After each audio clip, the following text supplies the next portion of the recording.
Cocaine has taken my life away from me. It's dragged me down to a person that I never knew that I could be. I was about 21, and I got introduced to cocaine by my mother. I was pulled out of school at 13 and got married. Had my son at 14. Gabriel was my firstborn son. He was a happy boy. He was in school. I kept him for 7 years, raised him, and started doing the cocaine, and it kind of just took over. I started getting high one night and went to go get some more drugs. He was asleep and got pulled over by the police and got taken to jail for driving on suspended license. And I had to tell them that my son was in the house by himself. And they took him, and I haven't seen him since. I came from Tennessee up here because I wanted a better life, and came with my fiance because he's from here. And I was pregnant with twins. I gave birth at 35 weeks to a set of twins, and one had passed.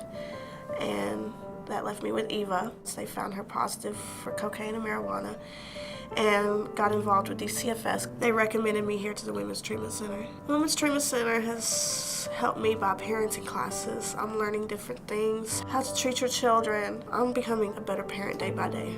I need to learn to forgive myself for the things that I've done to my son. I haven't felt happy in a long time. I don't even know how many years it's been. But to be clear of the drugs and have a clear mind, it's the most, it brings a smile on my face. It makes me feel really good. I'm really happy to be sober, clean.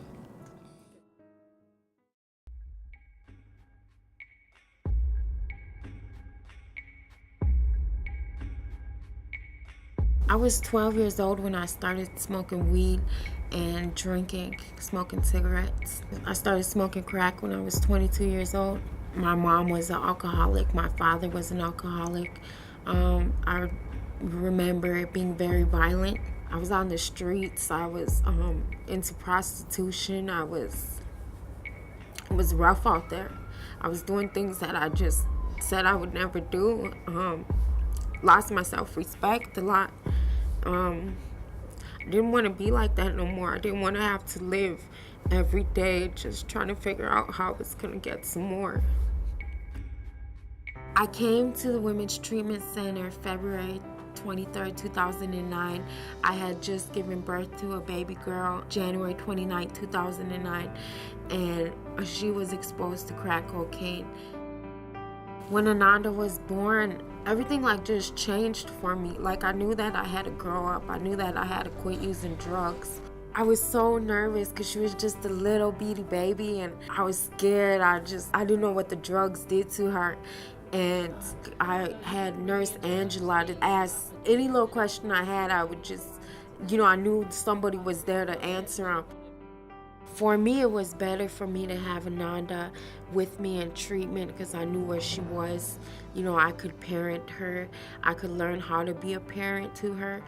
Just watching her grow has just been encouraging to me. A lot of the time, Ananda has been my inspiration to stay sober. I've been clean for 14 months. I've been in the recovery home for 8 months. I have the part-time job. I'm looking for permanent work, full-time work. Since I've been here, I've really grown, and I've got an opportunity to be around other women, and I've really learned how to be a woman from a lot of these women here and how to be a mom.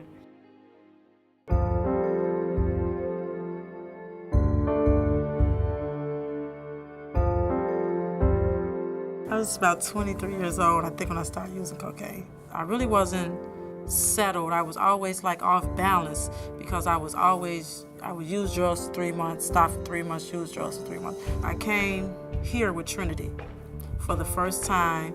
Trinity was 5 months old, and she's the child born with a disability. Trinity didn't have her leg from the knee down, and she had webbed fingers.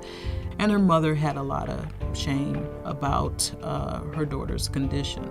With Trinity, it was okay, I was a drug addict, and here's a child with a disability. So part of me, when I first got here, it was hard for me to really, really embrace her.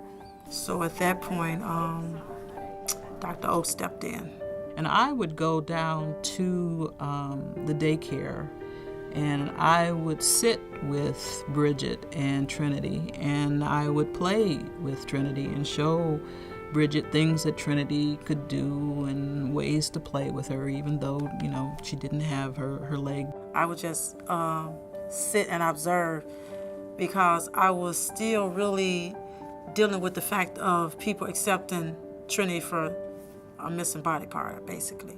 Trinity played a major part in me deciding to stop using cocaine.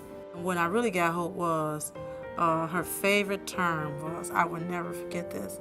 Every time I would try to help her do something, I could do it, let me do it. So it kind of strengthened my recovery.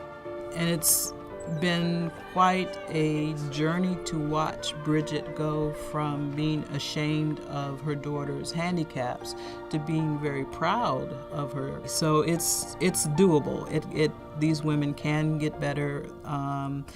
They can be a happy family just like anybody else's family.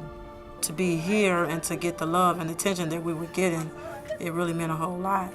Some days I still use these same things I was taught at Women's Treatment Center in the here and now. And it works. It works.